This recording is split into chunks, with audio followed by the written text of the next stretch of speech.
বাংলাদেশের রাজনীতি আগামী দিনে কোন পথে এগুচ্ছে তা এখনও নিশ্চিত করে বলা যাচ্ছে না। দেশে এখন নানা ধরনের গুঞ্জন বিরাজ করছে।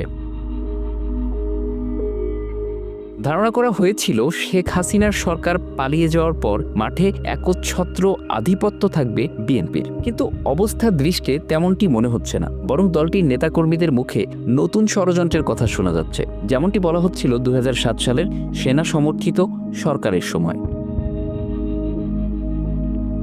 আবার দলটির পক্ষ থেকে বারবার নির্বাচনের দাবি তোলা হলেও তাতে সায় দিচ্ছে না বিএনপির দীর্ঘদিনের মিত্র জামায়াতে ইসলামী সহ অন্যান্য দলগুলো। অর্থাৎ দ্রুত নির্বাচনের লড়াইয়ে একাই মাঠে রয়েছে বিএনপি। কিন্তু কেন অন্যান্য দল নির্বাচনের জন্য আরও সময় নিতে যাচ্ছে?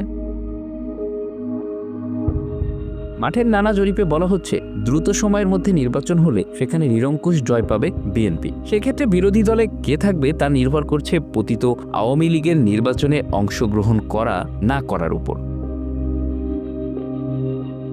এ অবস্থায় যেসব দল বিএনপির কাছ থেকে আগামী নির্বাচনে আসন ছাড় পাওয়ার প্রতিশ্রুতি পেয়েছে তারাই দ্রুত নির্বাচনের দাবি জানাচ্ছে।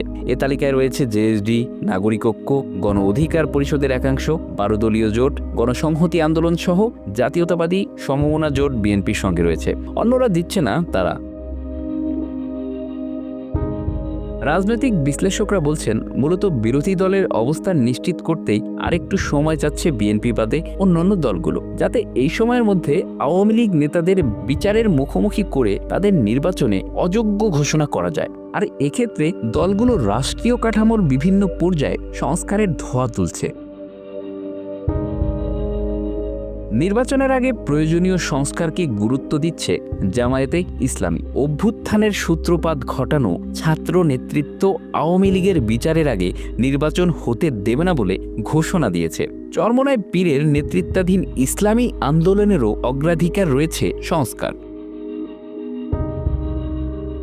রাজনৈতিক সূত্রগুলোর ভাষ্য, নির্বাচনে নিশ্চিত জয়ের সম্ভাবনা এবং পরিস্থিতির অবনতির আশঙ্কাতেই বিএনপি দ্রুত নির্বাচন চায়। অন্য দলগুলোর এককভাবে জয়ের সম্ভাবনা ক্ষীণ বলেই ভোটের জন্য তাড়াহুড়াও কম।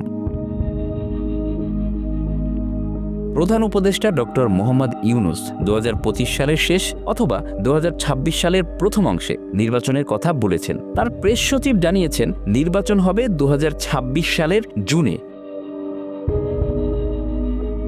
এ অবস্থায় বিএনপি বলছে অস্পষ্টতা কাটেনি। সংস্কারে গুরুত্ব দেওয়া জামায়াত নির্বাচনের জন্য সরকারকে যৌক্তিক সময়ের কথা বলছে।